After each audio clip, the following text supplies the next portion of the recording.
वो शक्ति स्वरूपा सनातनी जगमाता भक्ति स्वरूपा है। खलदल संकारक आदि शक्ति भक्तों की मातृ स्वरूपा है। नारद जी कहते हैं राम जी से कि हे राम जी, वे देवी जो है भगवती नित्य सनातनी और आदि शक्ति हैं, वे संपूर्ण मनोरथ पूर्ण कर देती हैं और अपनी आराधना से सभी प्रकार के कष्ट दूर कर देती हैं। वही मेरे पिता ब्रह्मा की सृष्टि शक्ति हैं, विष्णु की पालन शक्ति हैं तथा शंकर जी की संहारक शक्ति हैं। वही वेदों को प्रकट करने वाली हैं। ब्रह्मा आदि देवताओं ने गुण कर्म के विधानानुसार अनेक नाम कल्पित किए हैं। अतः हे रघुनंदन, आकार से लेकर के इच्छा पर्यंत सभी स्वर एवं वर्णों के संयोग से उनके असंख्य नाम हैं। अब श्री राम जी नारद जी से कहते हैं कि हे नारद जी, आप मुझे नवरात्र का विधान संक्षेप में बताइए। आज से ही मैं देवी का श्रद्धा पूर्वक विधिवत पूजन करूंगा। और नारद जी कहते हैं कि पीठम कृत्वा समय स्थाने संस्थाप जगदम्बिका उपवासान्न भयत्वं कुरु राम विधानतः। नारद जी कहते हैं कि हे राम जी, समतल भूमि पर पीठासन बना करके उस पर भगवती जगदम्बा की स्थापना करके विधान पूर्वक 9 दिन उपवास कीजिए। हे प्रभु, इस कार्य में अगर आप चाहें तो मैं आपका सहयोग करके आपका पूजन करवा सकता हूँ, आपका आचार्य भी बन सकता हूँ। नारद जी के कथनानुसार राम जी ने नारद जी को आचार्य बना करके आसन पर अंबिका की स्थापना की और उपवास व्रत रख करके श्रेष्ठ व्रत रखते हुए विधिवत पूजन किया, होम किया। और अष्टमी की रात को भगवान श्री राम की पूजा से माँ भगवती प्रसन्न होती हैं और प्रसन्न होकर के प्रकट होती हैं।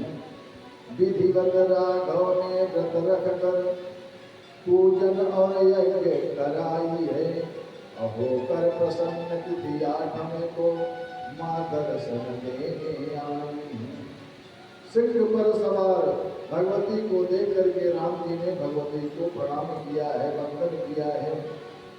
और राम जी को भगवती ने कहा कि हे राम, राम राम महाबाहो तुष्टास्यन्तकृतेन ते प्रार्थयस्व वरं काम यत्ते मनसि वर्तते। परम्परा जगदम्बा भगवती राम जी से कहती हैं कि हे राम, इस समय मैं आपके व्रत से संतुष्ट हूँ। आपके मन में जो भी है, जो भी इच्छा है, वह वरदान मांग लो। आप पवित्र वंश में अवध में नारायण के अंश से उत्पन्न हुए हो। पूर्व काल में आपने मत्स्य रूप धारण करके देवताओं का हित किया और वेदों की रक्षा की थी। कच्छप रूप धारण करके मंदराचल को पीठ पर धारण करके समुद्र मंथन करवाया था। 12 रूप धारण करके हिरण्याक्ष का वध करके पृथ्वी को स्थिर किया था और नृसिंह रूप धारण करके प्रहलाद की रक्षा की थी और प्रहलाद की रक्षा करके हिरण्याकश्यप का वध किया था। वामन रूप में बलि को छला था। उसी प्रकार रावण द्वारा सताए गए देवताओं और ऋषियों की प्रार्थना पर आप इस समय धराधाम पर अयोध्या के राजा दशरथ के पुत्र के रूप में अवतरित हुए हो। भगवती कहती हैं कि हे राम, देवताओं के अंश से उत्पन्न ये बानर मेरी शक्ति से संपन्न होकर के आपकी रक्षा करेंगे, युद्ध में सहयोग करेंगे और वसंत ऋतु के नवरात्रों में पुनः मेरा व्रत पूजन हवन करना। इसके बाद पापी रावण को कुल सहित मार करके परिवार सहित अयोध्या में वापस जाकर के 11,000 वर्षों तक राज्य करना और उसके बाद पुनः देवलोक को प्रस्थान करना। देवों के अंश से ये बानर रण में कौशल दिखलाएंगे और कुल सहित मार कर रावण को तुम पूरी अयोध्या जाओगे। श्री राम जी से ऐसा कहकर के परम्परा जगदम्बा भगवती वहीं पर अंतर ध्यान हुई है। राम जी ने विधि से विधि विधान से व्रत का समापन करके 10वीं तिथि को विजया पूजन करके अनेक प्रकार से दान आदि देकर के व्रत का समापन किया। इसके बाद में सुग्रीव आदि वानरों को साथ में लेकर के समुद्र तट पर पहुंचे हैं। फिर समुद्र पर पुल बांध करके भयंकर युद्ध में श्री हनुमान जी के अलौकिक सहयोग से रावण को कुल सहित मुक्ति देकर के सीता लक्ष्मण को साथ में लेकर के अयोध्या वापस आए हैं। और अयोध्या वापस आकर के 11,000 वर्षों तक राज्य करके पुनः राम जी अपने धरा नाम को त्याग करके प्रस्थान किए हैं अपने धाम को। अब व्यास जी कहते हैं जन्म जैसे कि हे राजन, जो भी प्राणी भक्ति पूर्वक परम जगदम्बा भगवती के चरित्र को श्रवण करता है वह यहाँ अनेक सुख भोग करके और अंत में परम धाम को प्राप्त करता है। और जो भक्त माँ भगवती के पूजन में नहीं सम्मिलित होता है वह अंत में पश्चाताप ही करता है। जब समय बीत जाता है, जब प्राणी कुछ करने में सक्षम नहीं होता है, तब वह पश्चाताप करता है कि मैं भी अगर भगवान का पूजन किया होगा, भगवती का ध्यान किया होगा तो मेरे जीवन में भी सब अच्छा ही अच्छा होगा। और अंत में वही प्राणी पश्चाताप करता है।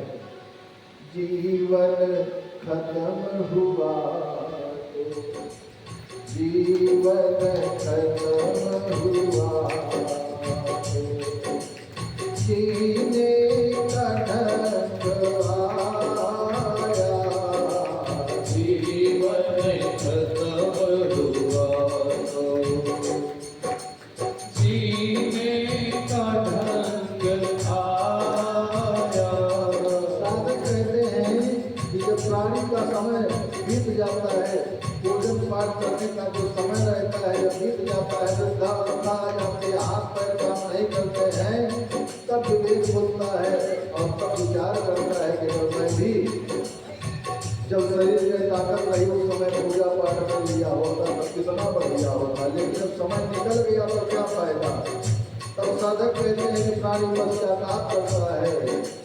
जीवन खत्म हुआ जीने का ढंग आया।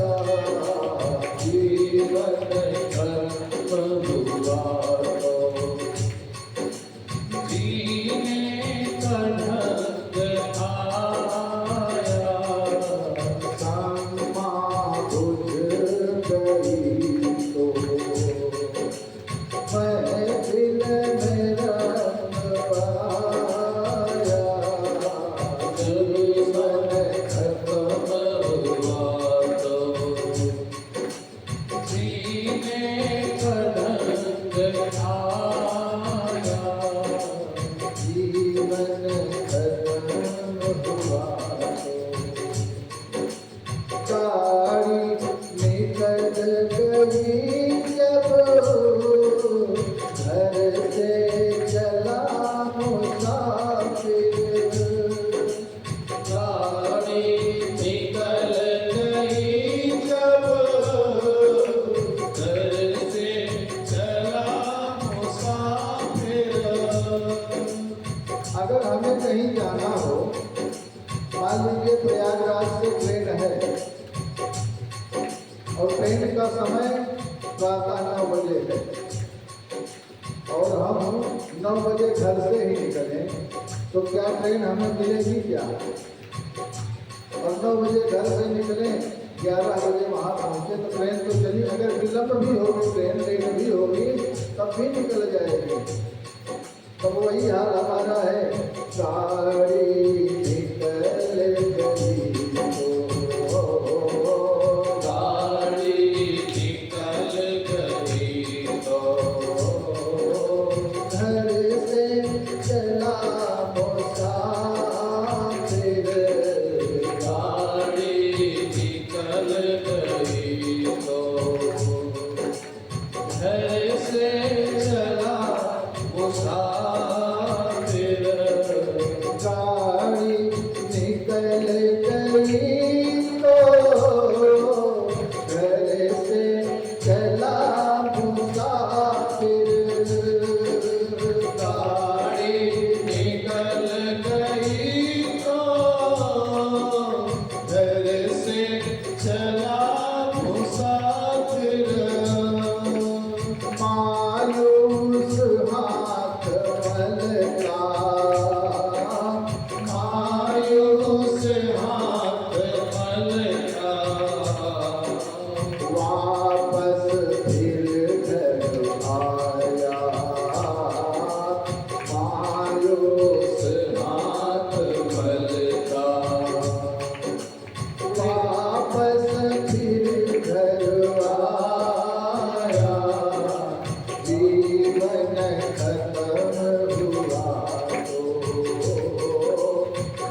जीवन खत्म हुआ तो जीने का ढंग आया।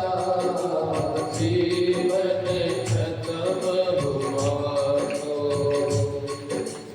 मन की मशीनरी ने जब ठीक चलना सीखा। मन की मशीनरी ने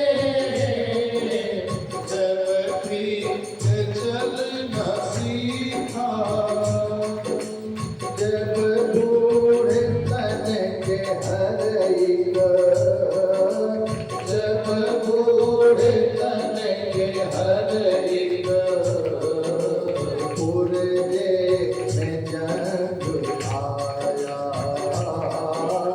जब बूढ़े तन के हर एक पुरजे में जंग आया।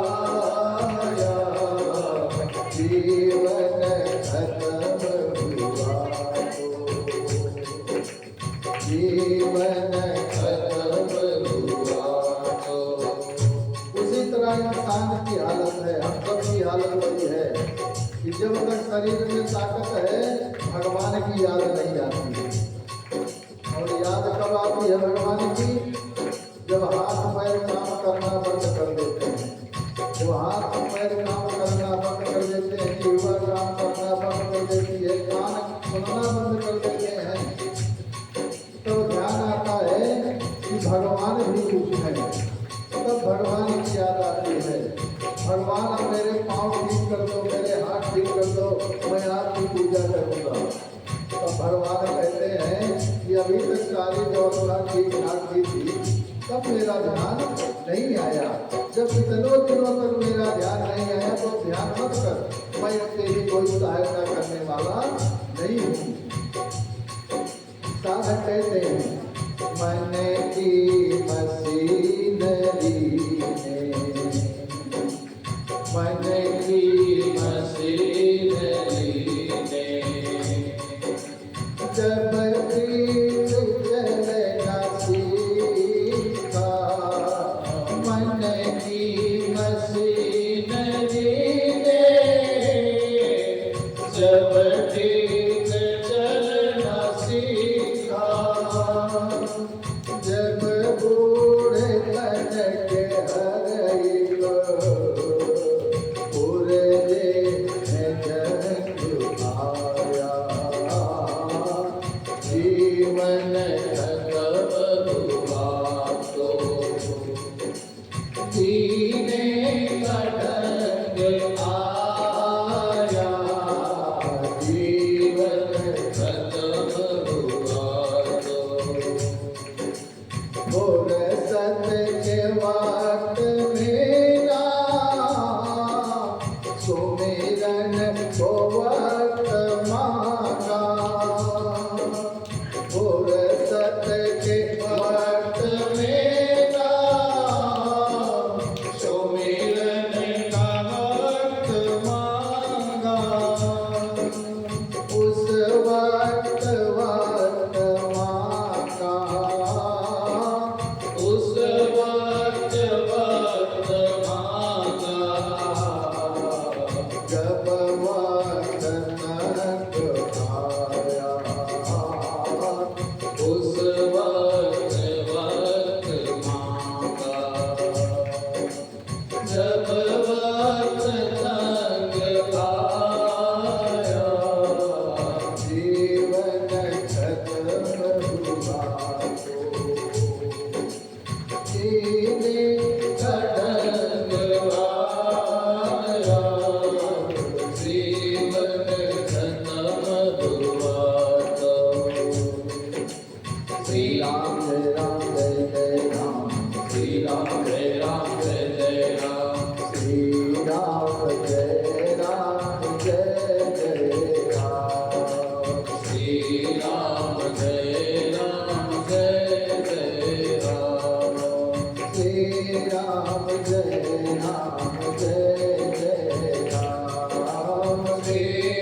व्यास जी कहते हैं कि हे राजन, जन्मेजय जी से कहते हैं कि हे राजन, किस प्रकार से मैंने आपको भगवान श्री राम की कथा सुनाई, जो राम जी ने माँ भगवती का पूजन किया और रावण पर भगवती का पूजन करके माँ भगवती का आशीर्वाद प्राप्त करके रावण पर विजय प्राप्त की है।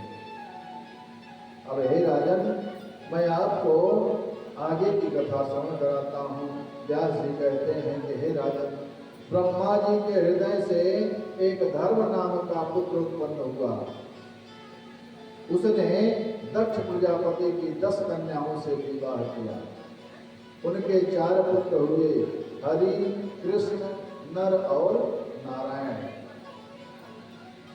इन 4 पुत्र उत्पन्न हुए और इन चारों पुत्र सप्तऋतुधारियों में श्रेष्ठ थे। उनमें से हरि और कृष्ण ये दोनों योग का अभ्यास करने लगे तथा नर और नारायण जो है दोनों बद्रिकाश्रम में जाकर के कठिन तपस्या करने लगे। अब दोनों भाई 1000 वर्ष तक कठोर तपस्या करते रहे। नर नारायण को तप करते वहां वर्ष हजारों बीत गए और बद्रिकाश्रम धन्य हुआ, इंद्र के पसीने छूट गए। नर और नारायण को कठिन तपस्या करते देख करके इंद्र की विचार करने लगा। इंद्र सोच में पड़ गया, ये नर और नारायण दोनों इतनी कठिन तपस्या क्यों कर रहे हैं? काम, क्रोध अथवा लोभ का इनके मन में भाव जगा करके इनकी तपस्या में विघ्न डालना चाहिए।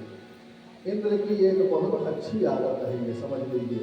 अगर कोई भी तपस्या करने लगेगा तो इंद्र को यही चिंता होगी कि ये तपस्या हमारा इंद्रासन प्राप्त करने के लिए ही कर रहा है। अब इंद्र के मन में आया कि ये नर और नारायण इतनी कठिन तपस्या क्यों कर रहे हैं, इनकी तपस्या को भंग करना चाहिए। इंद्र विचार करके नर नारायण के पास जाता है, सोचता है कि इनको धन का लोभ दिया जाए, किसी भी प्रकार का लोभ दे करके इनकी तपस्या भंग की जाए। इंद्र जाते हैं और उनसे बड़ी नम्रता से कहते हैं कि हे ऋषियों, किमवा कार्य महाभागौ ब्रूतम धर्म सुतो किल ददामि वा परम श्रेष्ठम दातुम या पुरुष व्यक्ति। हे ऋषिवर, आप दोनों इतनी कठिन तपस्या क्यों कर रहे हो? मैं आपको आपकी तपस्या को प्रसन्न होकर के वरदान देने के लिए आया हूँ। मैं तुम्हारी तपस्या से प्रसन्न हूँ, जो भी तुम मांगोगे मैं वही दे दूंगा, लेकिन तपस्या करना बंद करो। अब इंद्र की बात को सुन करके नर और नारायण इधर ध्यान ही नहीं दे रहे हैं, अपनी तपस्या में रत हैं। उनके सामने ऐसा लग रहा है कोई आया ही नहीं। अब उन दोनों की तपस्या को देख करके इंद्र क्रोधित होता है और उनकी तपस्या को भंग करने के लिए इंद्र जो है कहीं भेड़िए का, कहीं चीते का, शेर का रूप बना करके उन्हें भयभीत करने का प्रयास करता है। लेकिन किसी भी प्रकार से, किसी भी आक्रमण से जब दोनों तपस्वी भयभीत नहीं हुए, बिल्कुल हिले नहीं, तो इंद्र हार मान करके वहां से जा करके उनकी तपस्या में किसी भी प्रकार से विघ्न उपस्थित हो, हर प्रकार का विचार करने लगा। करतुम काम वसंतो समाहूया प्रतीत्वचः मनोभव वसंतेन रत्यायुक्तो वजाधुना। इंद्र अब कामदेव को बुलाता है और कामदेव को बुला करके कहता है कि हे कामदेव, तुम बसंत और रति को साथ में लेकर के गंधमादन पर्वत पर अभी तुरंत जाओ। हे कामदेव और रति सुनो, तुम अभी बद्रिकाश्रम जाओ और दोनों मुनियों को मोहित कर तुम अमरावती तुरंत आओ। हे कामदेव, तुम अभी तुरंत जाओ और उन नर और नारायण जो तपस्या कर रहे हैं उनकी तपस्या को भंग करके तुरंत मेरे पास आओ। इंद्र के ऐसा कहने पर कामदेव कहता है कि हे देवराज, मैं आपके आदेश से तुरंत जाता हूँ, लेकिन हे देवराज, यदि वो दोनों नर और नारायण ब्रह्मा, विष्णु, शिव सूर्य आदि किसी भी देवता का ध्यान कर रहे होंगे, किसी की तपस्या कर रहे होंगे, तो मैं उनकी तपस्या में अवश्य विघ्न डालूंगा। लेकिन यदि वे कामराज बीज प्रीत माँ भगवती का ध्यान कर रहे होंगे, माँ भगवती का चिंतन कर रहे होंगे, तो उन पर मेरा और मेरे बाणों का कोई भी प्रभाव नहीं होगा।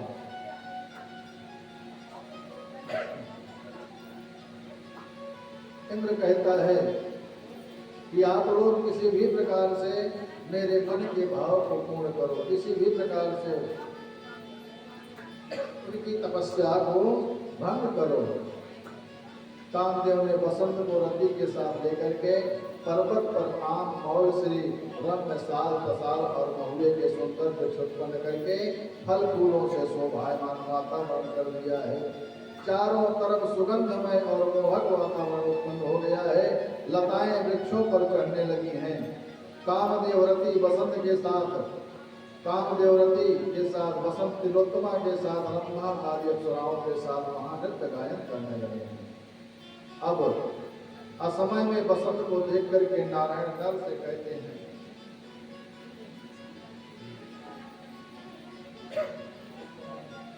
नारायण जो है नर से कहते हैं कि हे भैया, श्रूयते सुरनारेणा गानम ध्यान विनाशनम अवयोस्पिंगाय कृतम भगवता। हे भाई देखो, ध्यान भंग करने के लिए यह गीत यहाँ देवांगनाओं द्वारा गाया जा रहा है। यह कार्य हमारा तप नष्ट करने के लिए इंद्र द्वारा किया गया है। नारायण कहन लगे नर से, देखो ये कैसी माया है, ले कामदेव अप्सराओं को इस पावन वन में आया है। नारायण ऐसा कह ही रहे थे कि उसी समय उनको कामदेव, मेनका, मनोरमा, सुकेशी, तिलोत्तमा, पुष्पगंधा, चंद्रप्रभा आदि 16,050 देवांगनाओं ने घेर लिया है। दिव्य वस्त्राभूषणों से सुसज्जित अप्सराएं वहां हाथ जोड़ करके खड़ी हो गई हैं और कामवर्धक गीत गा करके नृत्य करने लगी हैं। कामवर्धक गीत गा करके उनकी तपस्या को भंग करने का प्रयास कर रही हैं। अब उस समय नारायण कहते हैं कि इन सभी को इंद्र ने हमारी तपस्या भंग करने के लिए भेजा है। ऐसा सोच करके अपनी जंघा पर हाथ मार करके एक दिव्य अप्सरा को उत्पन्न कर दिया है। नारायण ने अपनी जंघा पर हाथ मारा और जंघा पर हाथ मार करके एक दिव्य अप्सरा को उत्पन्न किया है। दिव्य अप्सरा को उत्पन्न करके बगल में खड़ी करते हैं। ऊरू से, जंघा को ऊरू भी कहा जाता है, तो ऊरू से उत्पन्न होने के कारण उस अप्सरा का नाम उर्वशी पड़ा है। अब उर्वशी को उन अप्सराओं के सामने नारायण ने खड़ा किया और उस अप्सरा को देख करके जितनी भी अप्सराएं वहां हैं सब चकित होकर के चिंतित होने लगी। सब अपने सुरगुरु खो बैठी। सभी अप्सराएं कहने लगी कि हमें हाथ जोड़ करके नर और नारायण से कहती हैं कि हे ईश्वर, आप हम पर क्रोधित मत होइए, हमें क्षमा करिए। हमें तो इंद्र ने आपकी तपस्या को भंग करने के लिए भेजा है, लेकिन मन में थोड़ी सी भी व्यथा नहीं हुई आप सबके। आपने मुझ पर क्रोधित नहीं हुए। आप चाहते तो क्रोधित होकर के मुझे श्राप भी दे सकते थे। हे ईश्वर, आपने मुझ पर बड़ी कृपा की। सभी अप्सराएं कहती हैं कि हे ईश्वर, आप मेरे ऊपर आप बड़ी कृपा किए हैं। ऋषियों ने कहा, नर और नारायण कहते हैं अप्सराओं से कि हे देवियों, तुम्हारा आशय हमने जान लिया है, तुम्हारे मन के भाव को हमने जान लिया है। अब आप इंद्र के लिए इस उर्वशी को भी ले जा करके प्रदान करो। इस उर्वशी को भी ले जाओ और इंद्र को दे दो। इंद्र ने तुम्हें यहाँ भेजा है, हमको छलने को आई हो। तप में तुमने विक्षेप किया, तुम हमें जिगाने आई हो। अब तुम इंद्र को ले जाकर के इस अप्सरा को भी दे देना और भविष्य में किसी की तपस्या में विघ्न मत डालना। आज तो हमने तुम्हें छोड़ दिया है, लेकिन अब दोबारा यह गलती की तो ठीक नहीं होगा। नारायण अभिमान में भर करके कहने लगे कि मैंने 1000 वर्ष तक कठिन तपस्या की है, उसे मैं किस प्रकार से नष्ट कर दूं? मैं इतनी कठिन तपस्या किया और तुम लोगों के आगे मैं अपनी तपस्या को नष्ट कर दूं, ऐसा उचित नहीं है। वासात्मक सुख में मेरी कोई आस्था नहीं है। नारायण की ऐसी अहंकार विचारधारा को देख करके, अहंकार विचार शक्ति को देख करके नर कहते हैं कि हे भैया, ये आप अपने मन में अहंकार क्यों ला रहे हो? हे भैया, आप अपने इस प्रबल शत्रु अहंकार का नाश कीजिए, क्रोध का त्याग कीजिए और शांत स्वभाव का आश्रय लीजिए, क्योंकि इसी गलती को आपने पूर्व जन्म में ही किया था। ऐसी गलती आपने पहले भी कर किया है। इसी अहंकार को आपने अपने मन में स्थान पहले भी दिया है। इस अहंकार के दोष से हम दोनों की तपस्या नष्ट हो चुकी थी पहले भी। अहंकार और क्रोध के भावों के कारण ही हमें असुर राज प्रहलाद के साथ 1000 दिव्य वर्षों तक युद्ध करना पड़ा था। हे भैया, क्रोध मनुष्य का प्रबल शत्रु है, अहंकार भी मनुष्य का प्रबल शत्रु है। अब जन्मेजय जी व्यास जी से कहते हैं कि हे ऋषिवर, अभी अभी आपने कहा कि नर और नारायण का प्रहलाद से अनेक वर्षों तक युद्ध चला। हे ऋषिवर, विष्णु तो भगवान के भक्त थे, भगवान विष्णु के प्रहलाद भक्त थे, तो ऋषियों से युद्ध कैसे किए? और नर और नारायण तपस्वी ऋषि थे, तो युद्ध करने का क्या प्रयोजन है? प्रायः संसार में धन और स्त्री के लिए लोगों में शत्रुता होती है, और प्रहलाद जी और नर और नारायण की तो ना तो स्त्री की ना धन की कोई चिंता ही नहीं। भक्त और तपस्वी में युद्ध कैसा? व्यास जी कहते हैं कि हे राजन, एक बार भृगु के पुत्र च्यवन ऋषि नर्मदा नदी में स्नान करने व्याहतीश्वर तीर्थ में पहुंचे।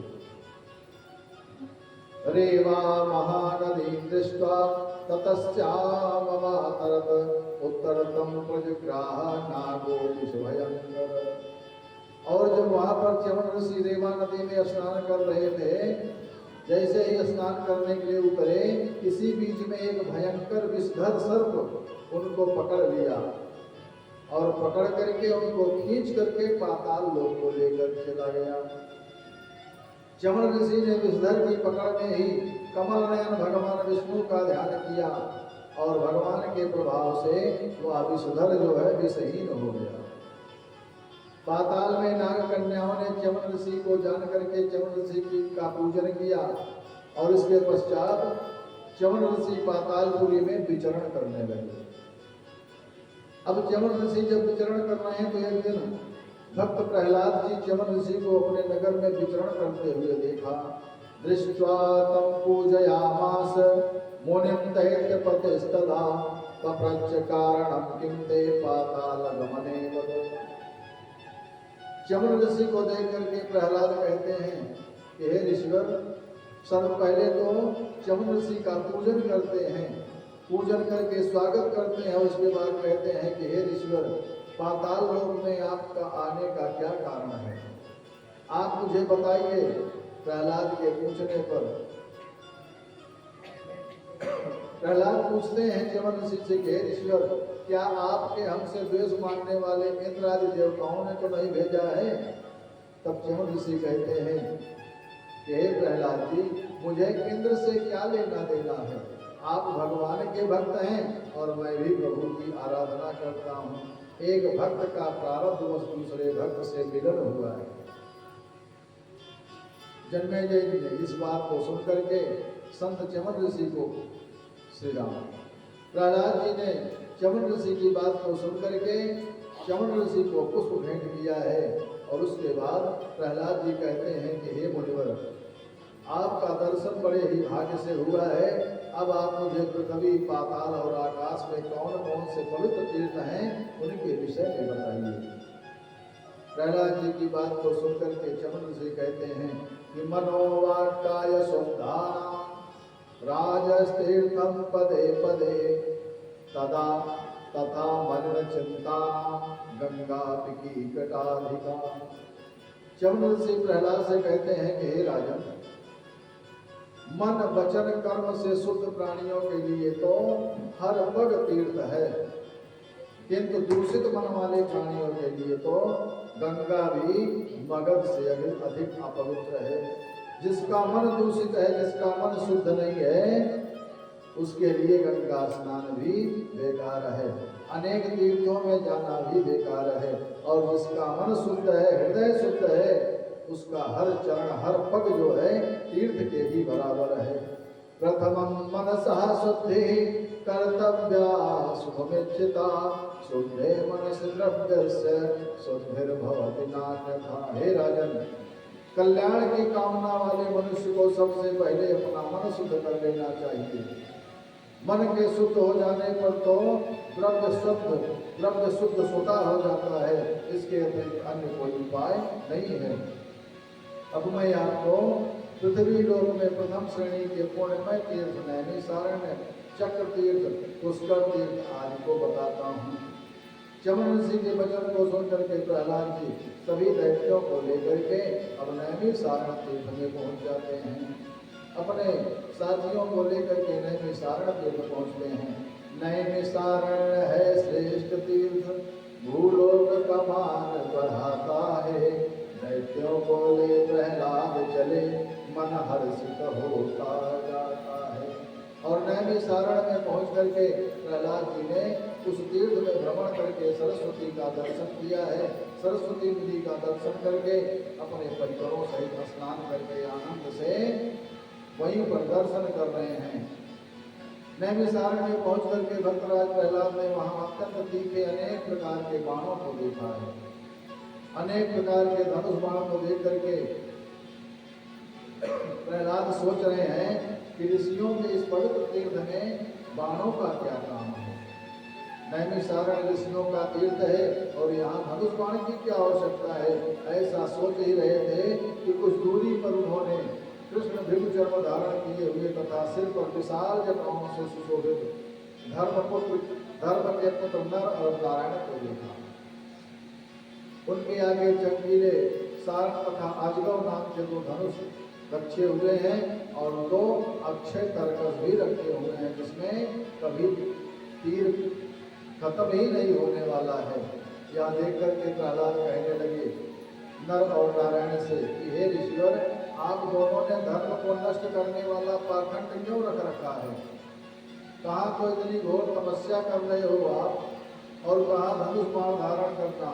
ये दोनों विरोधाभास है, ये शोभा नहीं देता है। ये तपस्या क्या आपका आडंबर मात्र तो नहीं है। अब आप ऋषि को धर्माचरण ही श्रेष्ठ है। प्रहलाद के ऐसे वचन को सुनकर के अब नरी मुनि कहते हैं योद्धे तपस सामर्थ्यम तम पुनः किं करिष्यसि, गच्छ मार्गे यथा काम कस्मात् से। युद्ध और तपस्या दोनों में हम समान रूप से सामर्थ्यवान हैं। फिर इस विषय में पूछ करके तुम्हारा क्या प्रयोजन है, तुम पूछ ही क्यों रहे हो। आप इच्छानुसार अपने रास्ते से जाइए और मुझे अपना कार्य करने दीजिए। यहाँ व्यर्थ की बातें करना उचित नहीं है। आप मोह के कारण कठिनता से प्राप्त किए जाने वाले ब्रह्म तेज को नहीं जान पाओगे।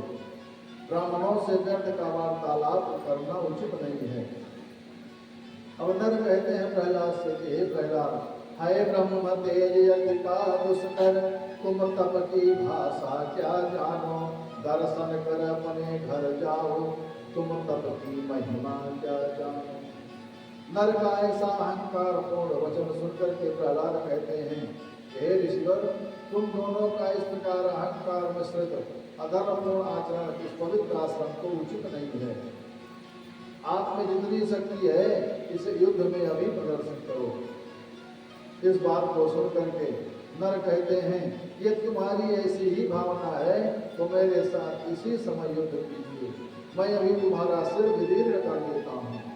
इस बात को सुन करके प्रहलाद भी क्रोधित होते हैं और कहते हैं कि आज किसी भी उपाय से मैं इन दोनों नर और नारायण को जीत करके ही रहूंगा। ऐसा कह करके धनुष बाण उठा करके धनुष की टंकार की। नर ने भी अपना धनुष उठाया और दोनों तरफ से बाणों की वर्षा होने लगी। कभी मुनि नर प्रहलाद पर भारी पड़ते तो कभी प्रहलाद नर और नारायण पर भारी पड़ते। दैत्यराज प्रहलाद बाणों की ऐसी वर्षा कर रहे हैं कि मानो आकाश से वर्षा हो रही है। नर मुनि भी भयानक युद्ध कर रहे हैं। दोनों के युद्ध को देखने अब आकाश में स्थिर देवता आ गए हैं। सभी दोनों के युद्ध को देख रहे हैं और देवता नारद ऋषि सब सोच रहे हैं, विचार कर रहे हैं कि ऐसा भयंकर युद्ध तो तारकासुर, वृत्रासुर, मधुकैटभ में भी नहीं हुआ था। ऐसा युद्ध तो पहले मैंने कभी नहीं देखा है। प्रहलाद और नर नारायण का भयंकर युद्ध देख करके सभी चिंतित हैं और दिव्य 1000 वर्षों का युद्ध चलता रहा। अब नर और नारायण प्रहलाद का युद्ध चल रहा है। तभी वहां पर चतुर्भुज पीताम्बरधारी भगवान विष्णु आते हैं और भगवान विष्णु को प्रहलाद देखते हैं। दृष्ट्वा तमागतम तत्र हिरण्यकशिपो सुतः। भगवान विष्णु को प्रहलाद देख करके भगवान के चरणों में साष्टांग प्रणाम करते हैं और प्रणाम करके प्रहलाद भगवान विष्णु से कहते हैं कि हे प्रभु, देव देव जगन्नाथ भक्तवत्सल माधव, कथम नाजित मानव जाओ में करो तपस्वी। हे प्रभु, हे जगन्नाथ, मैं इस समय इन दोनों तपस्वियों को युद्ध में जीत क्यों नहीं पा रहा हूं। हे प्रभु, मैंने देवताओं के पूरे 100 वर्ष 1000 वर्षों तक इनसे युद्ध किया, फिर भी ये मुझसे जीते नहीं जा रहे हैं। मुझे महान आश्चर्य हो रहा है। भगवान विष्णु कहते हैं कि हे प्रहलाद, ये दोनों सिद्ध पुरुष हैं और मेरे ही अंश से आविर्भूत हुए हैं, अतः इन्हें न जीत पाने में आश्चर्य की कोई बात नहीं है। तुम आश्चर्य मत करो। नर नारायण नाम के तपस्वियों को तुम जीत नहीं सकते हो और न तो जीतने का प्रयास ही करो। अब तुम इनसे विरोध त्याग करके अपने पितर लोक को चले जाओ। भगवान के कथनानुसार प्रहलाद अपने लोक को चले गए और नर और नारायण पुनः अपनी तपस्या में संलग्न हो गए। अब जन्मेजय जी व्यास जी से कहते हैं कि हे ऋषिवर, नर और नारायण जो विष्णु के अंशावतार थे, उन्होंने अपनी तपस्या त्याग करके प्रहलाद से संग्राम क्यों किया। युद्ध के कारण तो स्त्री, धन, जमीन जायदाद होते हैं, फिर उन विरक्त तपस्वियों ने युद्ध करके अपनी तपस्या क्षीण क्यों की। आज तक संसार में कभी भी कोई युद्ध अहंकार के अभाव में नहीं हुआ है, फिर तपस्वियों के मन में अहंकार का उदय क्यों हो गया। आप कृपा करके मेरे इस संशय को दूर कीजिए। जन्मेजय जी कहते हैं कि नर नारायण विरक्त थे, तपसी थे, फिर तामस उनको क्यों आया। प्रहलाद भक्ता विष्णु का, फिर उनसे लड़ने क्यों आया। व्यास जी कहते हैं हे राजन, ज्ञानियों ने ही अहंकार को ही संसार का मूल कारण बताया, फिर तो वो शरीरधारी मुनि अहंकार का त्याग करने में कैसे समर्थ हो सकते हैं। जब अहंकार, संसार जो है अहंकार से ही उत्पन्न हुआ है, तो संसार में रहने वाला हर कोई अहंकार से ग्रसित तो हो ही जाएगा। वो शरीरधारी मुनि अहंकार का त्याग करने में कैसे समर्थ हो सकते हैं। तप, दान तथा यज्ञ सात्विक अहंकार से होते हैं, राजस और तामस अहंकार से कला उत्पन्न होता है। इस प्रकार से व्यास जी महाराज जन्मेजय को बताते हैं नर और नारायण और प्रहलाद के युद्ध की कथा व्यास जी ने जन्मेजय को बताई। श्री राम जी की कथा जन्मेजय जी को बताई है और अब आज की कथा यहीं पर विश्राम होती है, क्योंकि आगे बढ़ने का अभिप्राय यह है कि समय फिर अधिक हो जाएगा। कथा में आगे बढ़ने का समय उचित अब नहीं है। आइए बड़े प्रेम से हम सभी भक्तजन भगवान नाम संकीर्तन करने का प्रयास करते हैं। उसके पश्चात से हनुमान चालीसा का पाठ, इसके पश्चात आरती।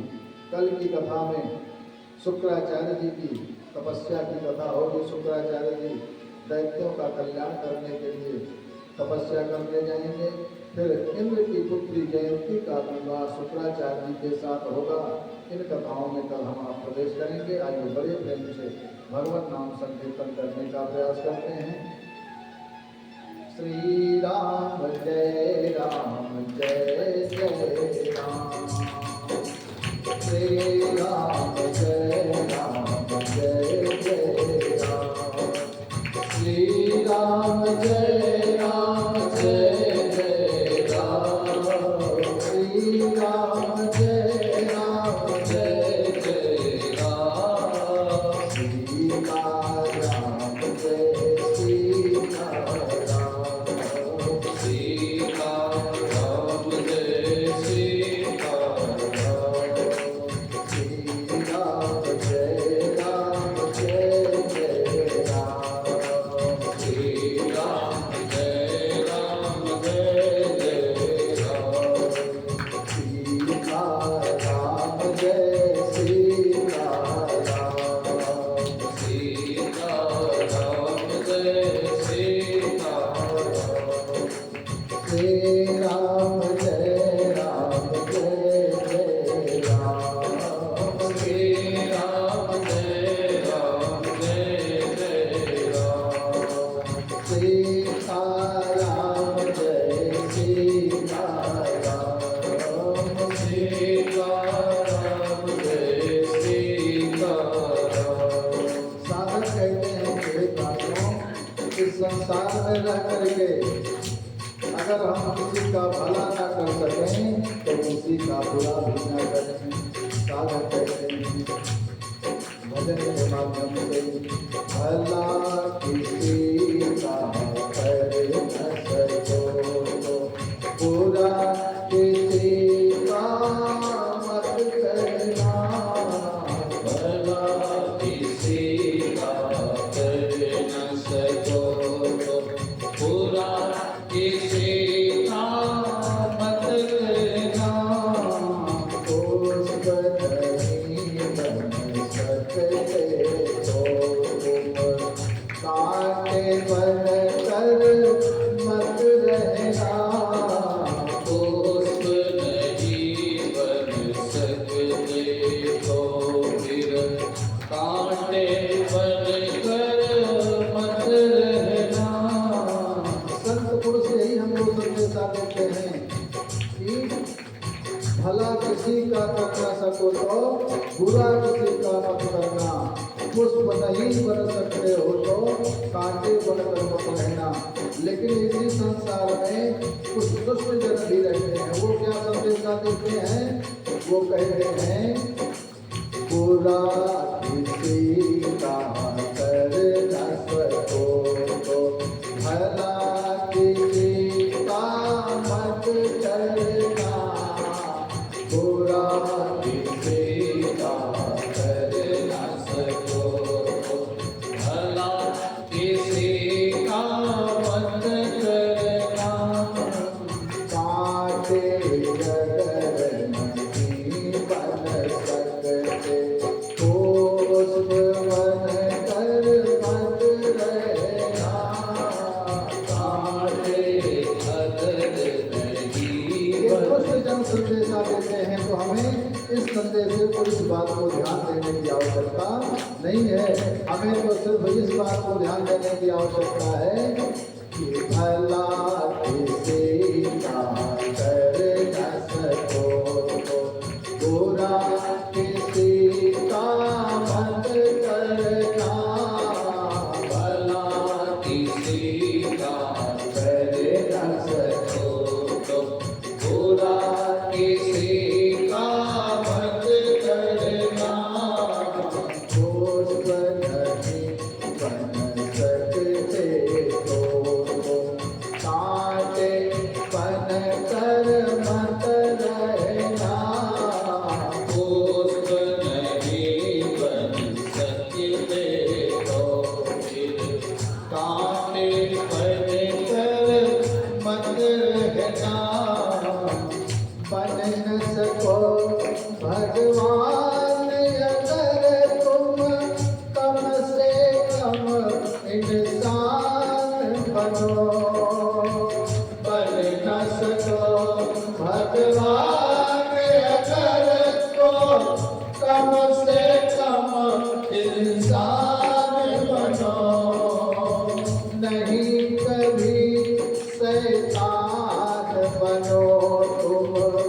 नहीं कभी शैतान बनो तुम, नहीं कभी हैवान बनो, सदाचार अपना न सको तुम, सदाचार अपना न सको तुम।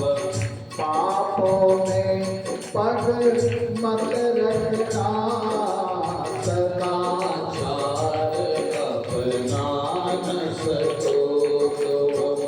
पापों में पग मत रखना, भला किसी का कर न सको, बुरा किसी का मत करना, होठ नहीं बन सकते तो फिर कांटे बन कर मत रहना। सत्य वचन ना बोल सको तो झूठ कभी भी मत बोलो, सत्य वचन ना बोल सको तो झूठ कभी भी मत बोलो।